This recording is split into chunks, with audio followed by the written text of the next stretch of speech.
I'm Nigel A. James. I'm going to call this afternoon's discussion Wheels. My guest is a lorry driver from England, Christian Harford. Christian, a very warm welcome to Talk 49. Good afternoon, Nigel. My very first question, Chris, how does it feel getting into the cab first thing in the morning at the start of a busy week? Yeah, with a bit of, it feels quite good actually, fired up, ready to go for the week. And yeah, the anticipation of the deliveries of where I'm going in the country. So things can change moment to moment. So initially getting in, getting it set up, check the vehicle over, and then double check my delivery and see where I go from there. Chris, tell us about the lorry you drive. It's very big, I've heard. Yes, well, the last one I drove has got a 50-ton weight limit. So normal articulated lorries have got more limit. That's the European rule, but this is got a special category license. 50 ton because I'm in plant machinery, excavators, and things like that. And is it a powerful engine, this, or is it how big is it? Oh yeah. What sort of Well, loads? the unit I drive, that's a 580 horsepower unit. So yeah, about 16 litres, I think it is. So it's a very big engine. What sort of loads do you carry on the back of this enormous lorry? Well, predominantly it's the large excavators, but I will do smaller plant machinery as well, things like rollers, dumper trucks, forklifts, and what have you. But yeah, usually the larger excavators up to 24 tons.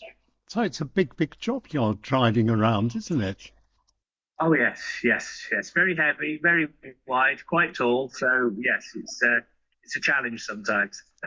Chris, you must know England, Britain very well. Uh, Tell us about the routes you drive.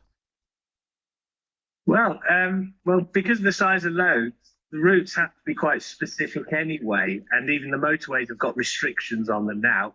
So if I was going up to the Lake District, going along the M6 through the West Midlands, I can only travel certain times of day. So I have to make sure that's right. Otherwise, I'm going to be parked up in the services for a couple of hours or overnight, possibly, because of the restrictions on the motorways now. You said going up to the Lake District. Where exactly are you in Britain? Where do you live? Well, I'm in the East Midlands, a place called Corby in Northamptonshire. So, that's East Midlands. So it's not very far east of the Fens, but it's erring on that side of the country. It must be very nice there, I would imagine. Oh, it is. Yes, yes. So you've been all over Britain. Have you ever driven in Europe, or is that a bit far afield? That's further afield. I've never done European travel, so it's something I might yet do. But no, it's only ever been national work. I understand. Chris, when you're on the road, are you away for days on end or a couple of days, something like this? It does vary because it more varies on the distance of the sites I have to go to. Because some sites I can take machinery or collect it and be back in the same day, but we frequently go to Edinburgh. So with the driving hours rules restrictions, if I go to Edinburgh, I have to stay the night and then come back the following day. But I'm not usually out more than one night these days. Tell me something. You said staying the night. Where do you put up overnight? Do you stay in the lorry or do you have a hotel or something like that? Well, fortunately, in this job, when I go to Edinburgh, it is in the hotel. But in other jobs, it was staying in the lorry, and that's referred to as tramping. So, when I tell people for the first time, they often look at me because they're thinking of something else when I'm saying tramping. But I think that's developed from truck camping, hence tramping, and that's living in the vehicle throughout the week. What's it like living in a vehicle throughout the week, Chris? Well, fortunately, with modern technology, I don't just have to be there with newspapers and books. With my phone, I can connect to the internet so I can watch a small portable television. and they have fridge freezers in them, microwaves in them. The bunk is very comfortable, so it really is almost like a small home. It's very comfortable. And what about eating and what about meals? Where do you stop off for these? Well, again, usually I park in truck stops, and they've got good menus these days. It's not the greasy spoon stuff of old. It's good balanced meals. But again, because I've got a fridge freezer in the truck, I'll often make up my food for the week at home because I never know what time of day I'll run out of driving hours or where I may be. So sometimes I have to put up in a lay-by. Oh, I understand it. Is there any danger involved in that sometimes? Uh, not not personal danger, but there is the risk of fuel thieves or even people will take loads off lorries. But fortunately, with me moving plant, that's a lot obvious and heavier for them to move.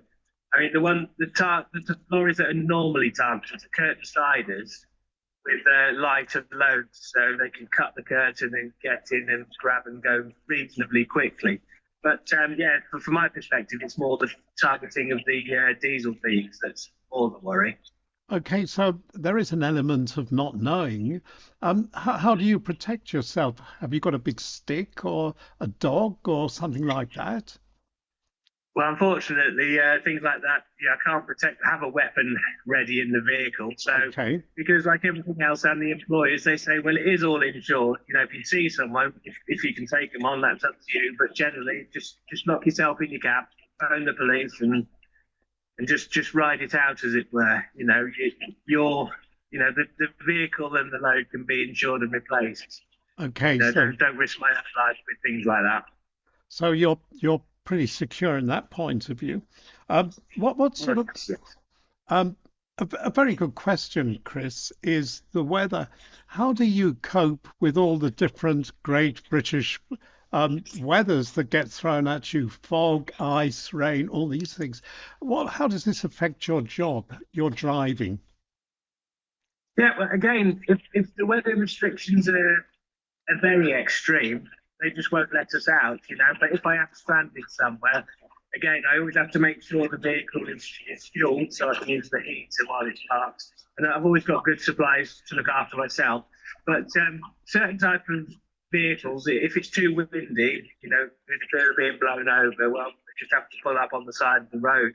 And moving plant machinery, I don't really get too affected by the weather because of the weight of it. The only things that'll affect me is if it's too snowy or icy, purely for the traction on the road. So, but a lot of common lorries these days, curtain siders, so they have to worry more about the wind, which is reasonably common over here. So, Yeah. yeah. And how is it sitting behind the wheel in this great big truck when you run into thick fog? That can happen all of a sudden, can't it? It can, but again, I think it's you just have to slow right down because it's your stopping distance you have to worry about. Certainly with 50 ton on the back, Yeah. you've got to think of the stopping distance and traction and what have you. But yeah, as long as I slow down, then I'm not going to go into the back of someone. But unfortunately, there are too many drivers who still go quick through fog. So again, if it's too foggy, I'll just pull over onto the hard shoulder or the side of the road. If I can't see out after 50 metres, then I'll probably phone the boss and say I'm pulling over until it clears, even if it's a day or the night out. I'd rather get home than not. Sort of thing. Sure. How do you get on with other road users, cars and motorbikes, these kind of things? How is it? Is it sometimes a bit of a competition? No, I don't think it's ever a competition. It can be frustrating. I think purely because we're on the road all day, every day, and we see a lot of mistakes, perhaps, say, for example, by car drivers. But of course, everyone has their moments, and because we see so many cars, we often see someone having a one-off moment very frequently. So it can be frustrating from time to time. And of course, unless you specifically go for a HGV license, you're never going to have the experience of driving in a lorry. So a lot of car drivers don't understand your stopping distance. They'll see a space in front of the lorry and they'll take it. And so you have to be very well aware of of the lack of understanding of HGVs by other drivers. But it could be quite easily to see red, because I know it can be on the roads these days, but because we have extensive training, we have to take 4 or 5 different tickets and licenses to drive one of these things. So, we can't afford to lose it. So you've just got to be very relaxed about it and just let it, just shrug it off and get on with your day. Chris, how did you get involved in lorry driving? Well, what led you into this? I mean, it's an interesting life, I imagine. Yes, it is. Well, the way I started was I was working in a pub, because I did that for the first 18 years of my working life. And a friend of mine had a van and he was moving clothing about. So I said I'd help him do that. And then I actually took to driving quite well. So then with the car license, I had the access to drive 7.5 ton. So I started doing that over the years, bigger vehicles. And then one company took me on and they were willing to put me through the rest of my HGV licenses, the Class 1 and the Class 2. So I did that, stayed with those for a little while, and then I progressed with various other tickets up to the plant machinery moving. I've been driving HGVs now for about 6 years. What's the training like, Chris? Was it a very difficult course to go through, or maybe you've got a natural talent? Well, the first part of it was quite difficult, because the different driving categories, the Class 2, I passed that 3rd time, but the Class 1 I did pass first time. But with each of these, you have to have 2 written exams, and you have to have an exam where you're self-examining the vehicle, and then of course your driving exam as well, and that can take up to 2.5 hours actual driving test. So it's a lot more intensive than the car driving course. Okay. Tell me something. When you're on the road, you must have a lot of contact with other lorry drivers. What is the camaraderie, the comradeship like between lorry drivers? Oh, it's very good. It's very good. And again, it seems to be more within whatever type of lorry you're driving. Okay. You'll always acknowledge other low loaders, or if you're driving a high ab vehicle with a crane on it. But overall, in the truck stops, we'll always chat with anyone, almost like propping up a bar in a pub. You'll just chat to the nearest guy next to you, or go and sit next to someone. Everyone, majority seem very welcoming. So it's very close, and we'll tell each other about routes or dangers parking in this part of the country or on that lay-by. So we'll always keep each other abreast of the roads of the parking up and down the country. Brilliant. Before we move on to your other life of wheels on the road, what's it like coming home at the end of a tour? How does it feel walking in your front door, having got it all behind you? I'll tell you what, the job is good, but there's nothing like coming home. It's almost like coming home after holiday, because I've been away for a few days perhaps. It's just so nice, almost like a relief to get home, because it's just nice to be home and spread out, have a nice shower, and actually sleep in my own bed for the night. So it's always a welcome relief coming home. And have you got somebody to welcome you at home? I have, yes. Well, it's in a separate house, but I've got a lady called Lisa. Tell us about Lisa. Well, I've been going out with Lisa for about 2 months now. Okay. I've known her for over a year, and we actually met bell ringing. Bell ringing? So, yes, church bell ringing. So Chris, you started off pulling pints in a pub, and now you're pulling ropes in a church, bell ringing. How did you get into bell ringing? Tell us a little bit about this.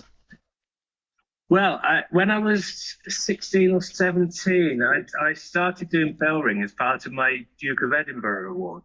And but I came on reasonably well with that. But by the time I was 20, I think other interests had taken over by then, girls and pubs and what have you, more social life at that sort of age. So I sort of let that slide.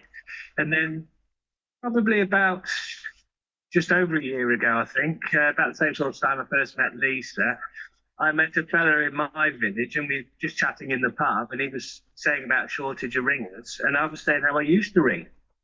And he said, well, why don't you come along? So I went along, and I've come on leaps and bounds in the last 12 months since I started bell ringing again. So yes, it's all been quite positive in my life. This has.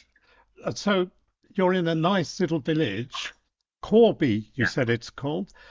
Just Corby, yeah? Is that the name of your village? No, that's the town where I work. I'm a village about 5 miles away, Stoke Albany. Stoke Albany. Just very, very quickly, what's Stoke Albany like? It's got a church, a pub, I imagine, and everything. What else is Yeah. there? Well, it is, yes, just the church and the pub nowadays. The shop's gone, but there's another village very, very close called Wilbarston. So we've still got a local shop which is reasonably accessible. And again, the village community is really good here. Since I've been here 4 years now, I've been welcomed by the people in the church and the pub, and everyone just wandering around, says hello.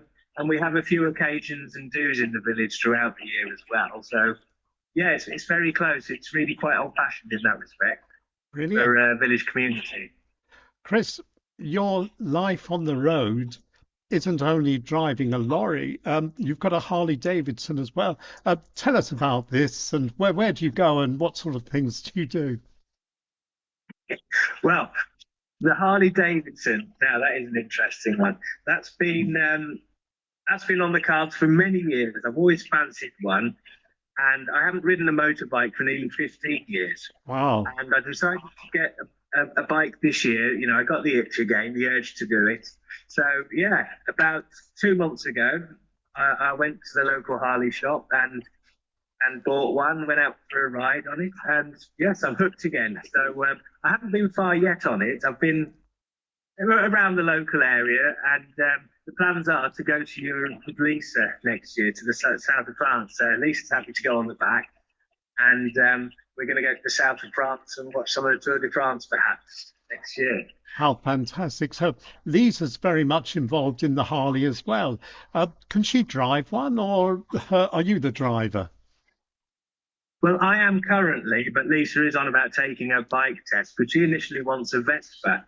So she wants to get a CVT, a compulsory bike training, and then get one of those. But she is thinking about getting a Harley herself, perhaps. So, we might be riding side by side rather than her behind me on my bike. But we'll see.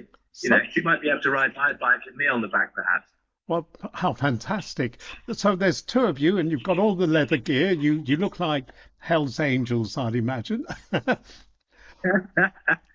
But just quickly, how does it feel on a Harley? This is the number one bike in the world. Yeah. How does it feel going around on that?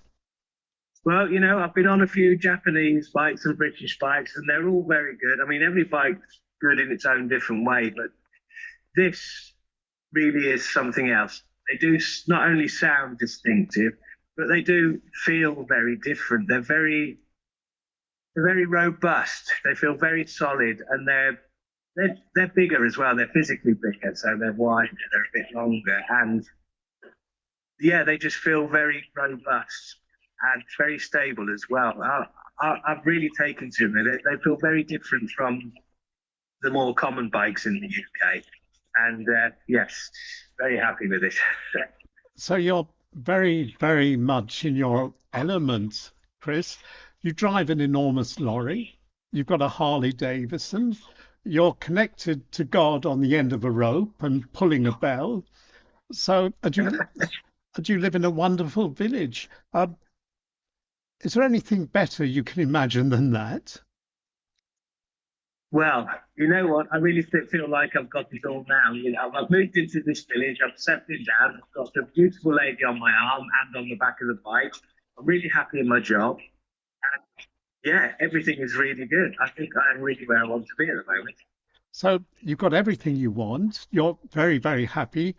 Lorry driving's great. And what a great way to end this very, very short discussion. Chris, from England, thank you very, very much for talking to us this afternoon. It's been my pleasure, Nigel. Thank you. And we'll talk again another time too. Thanks very much. Thank you. Thanks.